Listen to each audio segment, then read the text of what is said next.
Welcome to the Dub Show. I appreciate you guys, man. Check me out. I caught an L at a young age, stretched out.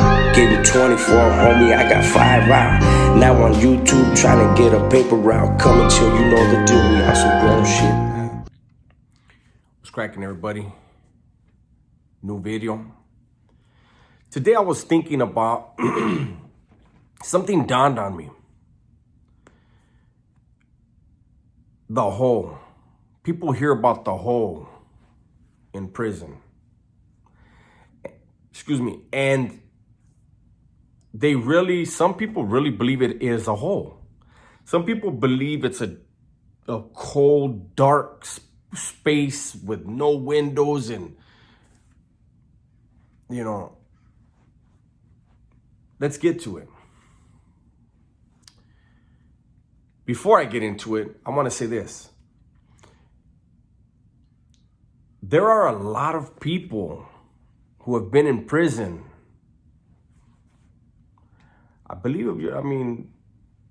Dudes that have got 10 years under their belt right now in prison, right?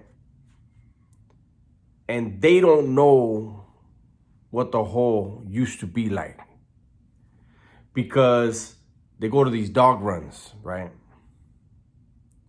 I want to go back to like when I first went in. Remember, I got busted in 1993, hit CDC in 1994, okay? So there are other guys that can talk about what went on even before my era. But when I entered the CDC, it was known, you go to AdSeg, you go to the hole, you're not promised to make it out of there without a life sentence or doubling your sentence. You don't know, especially certain holes.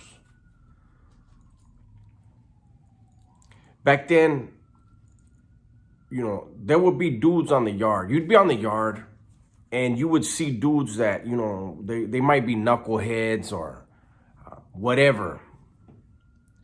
And instead of wrecking them, washing them up, whacking them, getting rid of them, back then it was a little bit different.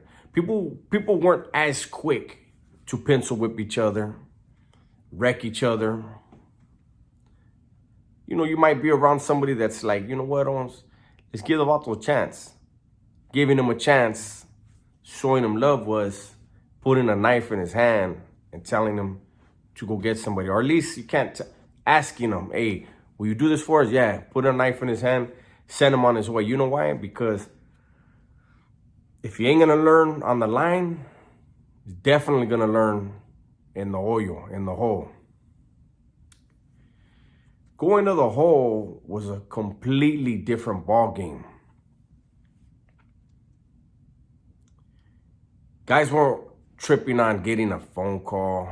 Guys weren't tripping on getting high. That part happens, but guys were back there trying to put in work. That happens on the yards too, but in AdSeg, we would go to group yard. We would go to group yard back then. The energy was completely different. You were now in a place that was extremely serious. That's where you really learned to use the 2 eyes and the 2 ears that you have and close that 1 mouth. Speak when necessary.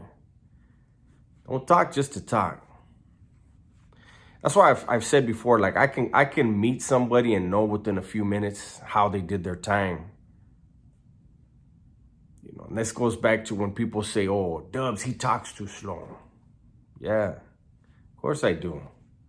I don't want to sound like an idiot. Like I said last time, man, the impression you leave with somebody, that's who you are in their lives for the rest of your life. In their mind, that's who you are.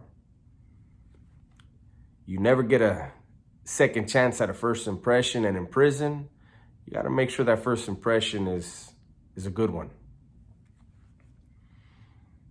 You would have dudes, like I remember an individual, I had zero respect for him. And he had actually gotten validated. Those of you that knows what validated is, you know. Those of you that don't, ask somebody who does. I'm not going to get into it. But this dude got validated. And the final straw for him, the final nail in the coffin for him to get validated, which meant he was going to have to go up to Pelican Bay SHU and serve the remainder of his lifetime there because he had a life sentence, right? That's how it used to be back then. The nail in the coffin was he was asked by the security squad or goon squad if he knew a specific individual. The individual that he was asked about is one of the legends. One of the legends that was, you know, from the same street gang. And they asked this dummy, hey, you know so-and-so? And this guy already had like 17 or 18 years in the system. But apparently his ego, his insecurities were so... his insecurities had such a good hold on him that he told the cops, yeah, I know him. That's my homeboy. Wasn't his homeboy. He was no longer from a street gang. He was on a whole nother level. But the cops used that to slam him down. And I remember being on that say, and other homies that had been around, that were very well respected, had done a lot of shoot time. They were like, hey, Holmes, let me see your validation packet, because they were facing their validations, right? Let me see the paperwork they gave you, Holmes, so I could see what they're doing, you know, whatever. So this dummy shoots his paperwork to these homies, right? And when they saw the point against him that he self-admitted and that he claimed a legend as his homeboy, which to the cops, that's you admitting you are a legend, which he never was. That was all bad. And so the homies were more like, and I will say this, one of the homies that gave him a little advice actually wound up becoming a legend a few years after this incident. But he told him, he said, hey, you know how bad this is going to be for you? You know how bad this looks? And he was like, what? And he was like, you said that's your home, so-and-so is your homeboy. He goes, he is my homeboy. They said, no, he's part of something else. You're part of a barrio. And they told him, look, the best advice I could give you is every pegada that needs to be done while you're in this hole, raise your hand. Put in as much work as you can and just act like that was your final point of validation, right? And this dude, being the snake that he was, would find dudes that he felt were weak and then try to make excuses to whack him. And I'm bringing this up just because that's what the oil used to be. It used to be that the hole, when you went to the hole, that was going to be the most dangerous and the most serious and the most political place you would go. You knew when you went to the hole, everybody was really playing for keeps. And so when an issue, let's say there was an issue up, right? Something's brought up. The only dudes that were going to speak on it are those that had say-so and those who were being questioned because they were a part of it. Because you didn't want to stick your nose into anything and wind up on a gurney your damn self. It's not your business. Keep your nose out of it. But nowadays, they have these dog runs, right? They have the dog kennels that, you know, if you have a cellie, you go to the yard with your cellie and there's a cage next to you, that cage, and there's a cage next to that one. There's 10 cages. And the only person you ever have contact with is your cellie, right? And what happened is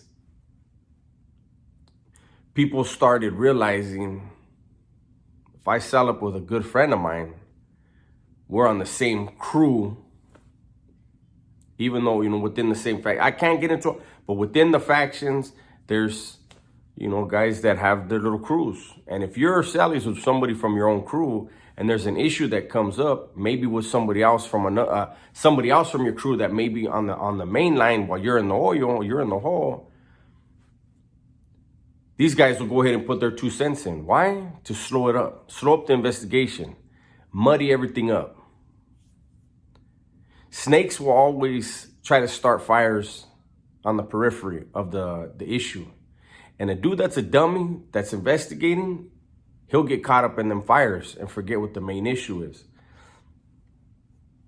The new AdSegs are so much different than the old. In some ways, they're safer. Many ways, they're safer. Because now they got to get... Anyways, I'm not going to get into... I almost went in there, guys. But I just wanted to just, you know, this is something, I don't know who this would interest, but I was thinking about it, how so many people have a misconception of what the hole is. I can't speak for any prison system outside of California. I can only speak for California. I've been in a few AdSegs, few holes. Been in the Pelican Bay SHU 4 times, Corcoran SHU once, just on a layover. I was there about 4 months. Couldn't stand it. The pettiest prison I had ever been to, believe it or not. But it was 1998, after the war, and when all the investigations that happened. We're still getting group yard, but it was segregated. It wasn't, they were sending you out with your rivals. But yeah, like I was saying, I just trip out on how, you know, I had just heard where on that podcast, you know, on my other channel, that podcast, like I asked the other guy, you know, oh, isn't Pelican Bay SHU like really dark and really cold? It's not. This country is, don't mistake anything I'm saying as it's an easy place to be, especially Pelican Bay SHU. It's all psychological. But when you compare the American prisons to Mexican prisons, Salvadorian prisons, any third world country prison, a Russian prison, we got it good when it comes to the meals, the medical, the housing itself. The difference over here is, you know, and again, I can only speak for California, but I don't think there's any prison system in the United States that politics as hard as California and cannibalizes their own as hard as California. But there's my video for the day. Hopefully you guys enjoyed it. Thank you guys for being here. If you liked the video, do me a favor, hit the thumbs up. If you didn't, hit the thumbs down. Let me know what you didn't like. Let me know what you did like. Share the video with somebody you think would like it. Everybody, please be safe, be smart, and tell the ones you love that you love them. I'm out.